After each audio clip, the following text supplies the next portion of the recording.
My dear friends, my dear masters, my dear gods, நாம் எல்லோரும் ஆன்மீக பாதையில் பயணம் செய்து கொண்டு வந்திருக்கிறோம்.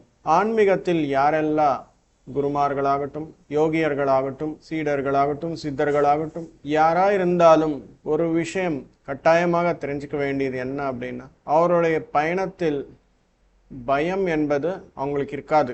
எந்த விஷயத்திலேயே ஆகட்டும் அந்த பயம் என்பது இருக்காது. பயம் இருக்காது அப்படின்னா எங்க போயிருக்கு பயம்? எப்படி ஜெயிச்சார் அந்த பயத்தை? எதுக்காக அந்த பயம் என்பது இருக்கக்கூடாது என்ற ரியலைசேஷன் வந்ததுக்கு அப்புறம் அதிலிருந்து வெளியே வந்தார். நாம் எல்லோரும் ஆன்மா என்ற விஷயம் நமக்கு எல்லாருக்குமே தெரியும். ஆன்மாக்கு புது அனுபவங்கள், பெரிய பெரிய அட்வென்ச்சர்ஸ், சாகசம், வினோதம், இது மிக முக்கியமாக ஆன்மாக்கு தேவை. எதுக்காக அப்படின்னா நம்முடைய அனுபவங்களின் மூலம் ஆன்மாவின் வளர்ச்சி என்பது இருக்கும். நாம் எல்லோரும் எப்பவுமே சேஃப் ஜோன்ல இருக்கணும் அப்படின்னு சொல்லி நினைக்கிறோம். அதாவது நாம எந்த கஷ்டமும் படாமல், நமக்கு எந்த துன்பமும் எந்த துக்கமும் வராமல் இருக்கும், அவ்வளவுதான். அதுதான் சேஃப் ஜோன். நமக்கு ஆல்ரெடி எந்த விஷயங்கள் எல்லாமே தெரியுமோ, எது செய்தால் எந்த ரிசல்ட் வருதோ அப்படின்ற ஒரு புரிதல் இருக்குமோ, அந்த பார்டருக்குள்ளேயே நீங்க இருக்கிறீர் அப்படின்னா நீங்க ஒரு சேஃப் ஜோன்ல இருக்கிறீங்க அப்படின்னு சொல்லி அர்த்தம். அதாவது ஒரு வாட்டி அந்த ஜோனுக்கு சம்பந்தப்பட்ட அனுபவங்கள் எல்லாமே உங்களுக்கு வந்தது. ஓ இதுவா, இந்த விஷயமா, இப்படியா அப்படின்ற ஒரு புரிதல் என்பது இருக்கு. திரும்பி அதே ஜோன்ல இருந்தால் புது அனுபவங்கள் என்பது வரதுக்கு வாய்ப்பில்லை. அதுக்காக நம்முடைய ஆன்மா என்ன கேட்கும் அப்படின்னா, come out of safe zone, comfortable zone அப்படின்னு சொல்லி கேட்கும். எப்போது வரைக்கும் நீங்க இந்த கம்ஃபர்டபுள் ஜோன், சேஃப் ஜோன்ல இருக்கிறீங்களோ, நீங்க ஒரு லிவிங் டெட் பாடி மாதிரி நினைக்கலாம். இறந்தவரு என்ன செய்வாங்க? எதுவுமே செய்ய மாட்டாங்க. இருக்கிற நிலையிலேயே அப்படியே கண்டினியூஸா அப்படியே இருப்பார். அந்த பாடி அசையாது. அந்த மாதிரி சேஃப் ஜோன்ல இருந்தால் எந்த முன்னேற்றமும் இருக்காது. முன்னேற்றம் இல்லாத இடத்துல ஆன்மாக்கு அனுபவம் கிடைக்காது. அதற்காக ஆன்மா எப்பவுமே இந்த சேஃப் ஜோன்ல இருந்து வெளியே வாங்கோ, ஒரு புது அனுபவங்கள் எல்லாமே பெறுவாம் அப்படின்னு சொல்லு. இந்த சேஃப் ஜோன்ல இருந்து அந்த சைடு, அன்னோன் சைடு, சேஃப் ஜோன்ல இருந்து அன்னோன் ஜோனுக்கு, வாய்ட் அப்படின்வாங்க, அந்த வாய்ட் ஜோனுக்கு போகணும் அப்படின்னா இந்த சேஃப் ஜோனுக்கும் அந்த அன்னோன் ஜோனுக்கும் நடுவில் ஒரு வாசல் இருக்கும். அந்த வாசல் இடத்துல தான் அந்த பயம் என்பது இருக்கும். அந்த பயத்தை தாண்டினால், அந்த சைடு போனால் புது அனுபவங்கள் என்பது வருது. அதற்காக யோகிமார்கள், குருமார்கள், சித்தர்கள், சீடர்கள் எல்லாருக்குமே முதலாவது எலிஜிபிலிட்டி என்ன அப்படின்னா, ஆன்மீக பயணத்தில் பயம் என்பது இருக்கக்கூடாது. பயத்தை ஜெயிக்கணும். பயத்தை தாண்டி அந்த சைடுக்கு போகணும். இந்த பயம் என்ற உணர்ச்சிக்கு அந்த ஆண்டு போய் சேரினால் நமக்கு என்ன வருது அப்படின்னா, புது அனுபவங்கள் வருது. அந்த புது அனுபவங்கள் எப்படி வருது அப்படின்னா, அப்போது வரைக்கும் ஒரு விஷயமும் அந்த அன்னோன் ஜோன்ல நமக்கு தெரியாத ஒரு ஜோன்ல நீங்க பயணம் செய்யும் போது அங்க என்ன வருது? பயம்தான் வருது. முதல்ல எங்க அடி வச்சா என்ன ஆகுமோ தெரியாது. எங்க காசு வச்சா அது லாபமாக மாறுமோ நஷ்டமாக மாறுமோ தெரியாது. தெரியாத அவங்க கூட ஏதாவது ஃப்ரெண்ட்ஷிப் பண்ணணும் அப்படின்னா அவங்க எந்த மாதிரி ஆளுங்களோ தெரியாது. பயம் பயம் பயம் பயம். ஆனா ஒரு வாட்டி அந்த பயணம் என்பது செய்தால் அங்கே ஞானம் என்பது வருது.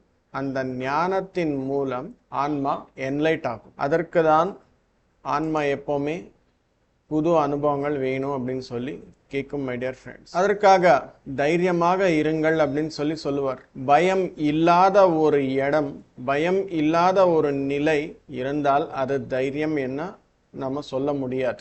பயம் என்பது அப்படி அப்படின்னா போகாது. அந்த பயத்தை தாண்டணும். அந்த பயத்தை மாற்றிக்கொண்டு ஒரு ஞானமாக மாறணும். அதற்காக ஒரு எனர்ஜி என்பது நமக்கு தேவை. ஒரு வில் பவர் என்பது தேவை. அபாரமான சக்தி. பயம் இருந்தாலும் இல்லாம இருந்தாலும், நம்ம கிட்ட எந்த சூழ்நிலை இருந்தாலும் ஒரு அடி முன்னேற்றம் என்பது நான் கொண்டு வந்ததா ஆகணும் அப்படின்ற வில் பவருடன், ஒரு எனர்ஜியுடன் நம்ம பயணம் செய்யறோம் பாருங்க, அதுதான் தைரியம். அந்த பயத்தில் அப்படியே கண்டினியூ பண்றோம். என்ன ஆகுதோ தெரியாது, எப்படி இருக்குமோ தெரியாது, என்ன ரிசல்ட் வருதோ தெரியாது அப்படின்ற ஒரு எண்ணம் அப்படியே கண்டினியூஸாக இருக்கும். ஆனால் நம்ம கிட்ட இருக்கும் அனைத்து பிரிவுகளிலிருந்து வரும் அந்த ஞானத்தின் மூலம், அந்த வில் பவர் மூலம், அந்த தைரியம் என்ற ஒரு சக்தியுடன் நம்ம பயணம் செய்தால் அந்த பயம் என்ற விஷயம் ஞானமாக மாறிடும், அனுபவமாக மாறிடும். அதுதான் மை டியர் மாஸ்டர்ஸ். இந்த சக்தியை பேலன்ஸ் பண்ணும்போது நமக்கு என்ன கிடைக்கும் அப்படின்னா, நமக்கு ஒரு boldness, purpose and spiritual fulfilment என்பது கிடைக்கும். ஸ்பிரிச்சுவல் ஃபுல்ஃபில்மெண்ட்னா ஆன்மீகமான திருப்தி. பர்பஸ் என்றால் நம்முடைய நோக்கம், நம்முடைய குறிக்கோள், வாழ்க்கையின் குறிக்கோள், அது கம்ப்ளீட் ஆகும். அதற்கு தான் குருமார்களாகட்டும் யோகியர்களாகட்டும் பயம் இருந்தாலும் இல்லாமல் இருந்தாலும், அவங்களுக்கு தெரிஞ்சாலும் தெரியாமல் இருந்தாலும் அவங்களுக்குள்ள ஒரு சக்தி என்பது எப்பவுமே இருக்கும். அந்த சக்தியின் மூலம் அவங்க எங்குமே நிற்காமல் அப்படியே கண்டினியூஸாக பயணம் செய்வார். நான் என்ன பண்ணும் சார், எனக்கு பயமாக இருக்குது, அப்படியே ஒன்றும் பண்ண வேண்டாம். உட்கார்ந்து தியானம் பண்ணுங்க. ஆட்டோமேட்டிக்காக இது எல்லாமே செட் ஆக்கி அந்த பயம் என்பது தாண்டுவதற்கான ஒரு தைரியம் என்ற ஒரு எனர்ஜி கண்டிப்பாக தாண்டிதான் ஆகணும் என்ற ஒரு வில் பவர் ரெண்டுமே நமக்குள்ள நிறைந்து வரும்போது நீங்கள் ஒன்றும் செய்ய தேவையில்லை. பயம் என்பது அப்படியே இருக்கும். அதை தாண்டி அந்த பயத்தை அனுபவமாக ஞானமாக மாற்றிக்கொள்வோம். அதுதான் மை டியர் மாஸ்டர்ஸ் உண்மையான ஆன்மீக பயணத்தில் நடக்கும் விஷயங்கள். இந்த பயத்தை தாண்டும் போது ஆல்கெமி அப்படின்னு சொல்லுவாங்க. ஆல்கெமி அப்படின்னா ஒரு இரும்பு மாதிரி இருக்கிற ஒரு பேஸ் மெட்டல் நம்முடைய ஞானத்தின் மூலம், நம்முடைய சக்தியின் மூலம், நம்முடைய வில் பவரின் மூலம் அந்த பேஸ் மெட்டலான ஒரு இரும்பு மாதிரி இருக்கிற ஒரு மெட்டல் தங்கமாக மாறிட்டு, அங்கே எந்த மேஜிக்கும் இல்லை, எதுவுமே இல்லை. நம்முடைய சக்தி, நம்முடைய நோக்கம், நம்முடைய கண்டிப்பாக செய்யணும் அப்படின்னு சொல்லி ஒரு வில் பவர், அதன் மூலமாக மாறும் எல்லாமே. Life becomes alchemy. வாழ்க்கையில் நிரந்தரமாக சோகம் துக்கம் இருக்கிற வாழ்க்கையை இந்த பயத்தை ஜெயித்தால், தியானம் செய்தால், தைரியம் என்ற சக்தி நமக்குள்ள நிறைந்து வரும்போது அந்த துன்பம் துக்கம் எந்த விதமான நெகட்டிவ் உணர்ச்சிகள் இருந்தாலும் அது எல்லாமே மாறி ஆனந்தமான வாழ்க்கை என்பது கிடைக்கும். இதுதான் சீக்ரெட் ஆல்கெமி. இது எல்லாம் எப்படி சாத்தியம் அப்படின்னா, ஒரு முறைப்படியாக தினமும் தியானம் செய்தால் இது எல்லாமே சாத்தியம். ஆனால் செய்கிறோமா? நாம் செய்வதற்கான மனம் கம்மியாக இருக்கும். இன்னும் வரலையே எனக்கு தேவையான ரிசல்ட்டு அப்படின்ற மீது 99% இருக்கும். 1% ப்ராக்டிஸ், 99% எதிர்பார்ப்பு அப்படின்ற நிலையில் நாம் இருக்கும். அந்த மாதிரி இருந்தால் ஒன்றுமே நடக்காது. அதற்காக ரமண மகர்ஷி சொன்னது, சும்மா இருப்பா, கம்முன்னு உட்கார் அப்படின்னு சொல்றார். இதில் இவ்வளோ ஆழமான அர்த்தம் இருக்கு ரமண மகர்ஷி அவர்களை சொன்ன விஷயத்தில். தினமும் ஒரு முறைப்படியாக எந்த மாதிரி மனம், எந்த மாதிரி எண்ணங்கள் வந்தாலும் விடாமுயற்சியுடன் சுவாசத்தின் மீது கவனம் செலுத்து.